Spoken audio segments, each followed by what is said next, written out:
Hello everyone, welcome to NG 英文. My name is John Drummond or Yang Haoen. Today I am joined by CEO and founder of 希平方, Charlie Tseng.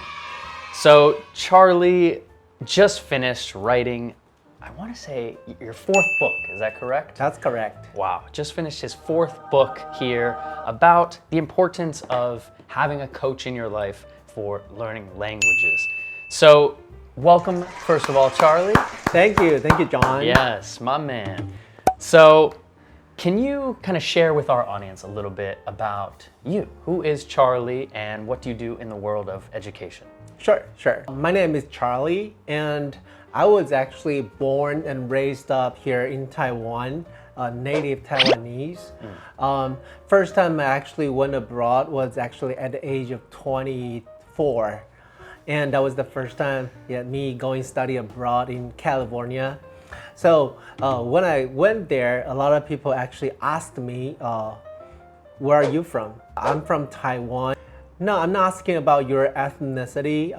Which city are you from? They told me they thought I was actually a second generation immigrant from the States. So I told them that I'm actually just an international student from Taiwan this afternoon. They were like, no way, how can you speak English like this? So I told them that I learned English with my father for only 30 days, and then I became where I was back in the days. I told all my friends who want to learn English that you can definitely learn English if you know how to do it right.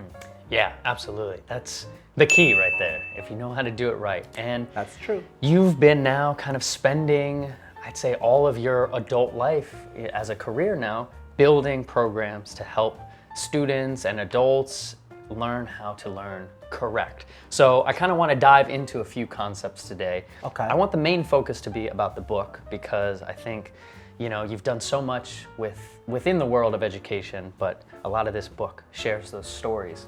Right. So the first question I kind of want to ask you about is, what was the motivation for writing this book? The why. So why did you write this book?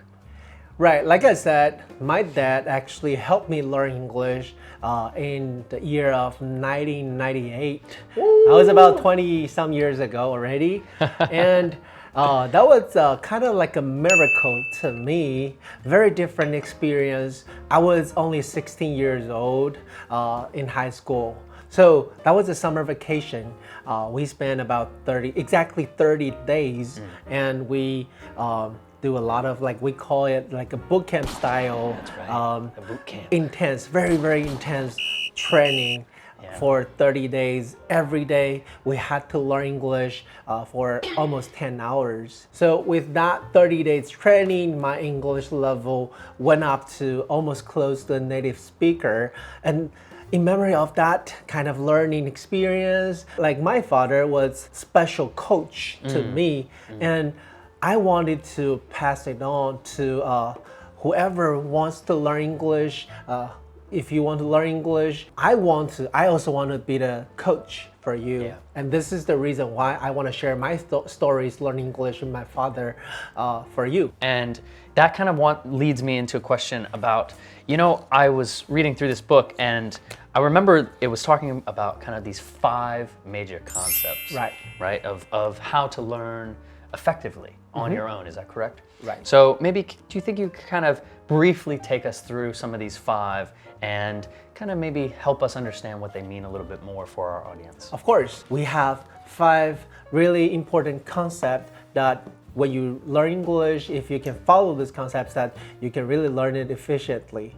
Because I know so many of us actually spend so much time, maybe more than 10 years learning English, but still couldn't because we're wasting our time trying to memorize cramming those vocabularies or phrases. I'm doing this right now with Chinese, Well, I mean, learning any language, I think is the same.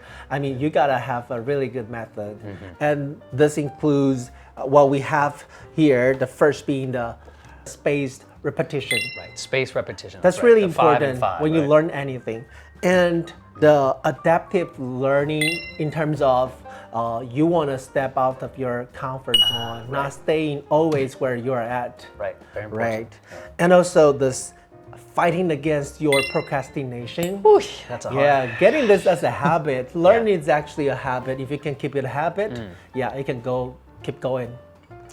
And this immersive learning, that's also really important because we don't have that kind of environment here in Taiwan, but how can we still create something as an immersive learning method? Yeah, very great. All right, so the last one being you are learning English as a native speaker. To be more specific, we want you to think as a native speaker. Right. So that's basically the 5 important concepts that you want to learn when you try to utilize and bring into your language learning experience. That's right. And I love that because I think about, how I'm learning Chinese right now. Right. Awesome, Charlie. Well, man, it's been a pleasure to have you on NG Ingwen. And kind of the last question to wrap up the show is, can you share with our audience maybe any advice you can leave them with for learning any language? Of course. I mean, back in the days when I learned English together with my father, he was kind of like my motivation. His role as a coach was actually very, very important, motivated me to continue learning. And now, if you guys don't have my father as the coach, I want to be the coach for you all. That was the whole purpose I write this book. Beautiful. I want to share this with you so you can actually learn together with us. So if you're still having questions learning English or you have problems, issues while you're trying these methods, feel free to contact me. You can find me by Google search 希平方, or you just go hopeenglish.com. You can find us here, or you can also search 关键教练. That's the important coach. 关键教练. And you can actually find my book, this brand new book, on the shelf on all different platforms already. Beautiful. And you can see this handsome guy in real life or in the book. Thank you. Awesome. Well, Charlie, it's been a pleasure, my man. Thank you so much. Thank you so much. And congratulations. Thank you for having me. Yes, absolutely. I wish you nothing but success, and we hope to see you soon. Thank you. All right. Goodbye, everyone. You can find him at Shipingfang or hopeenglish.com. We'll see you on the next episode. Bye-bye.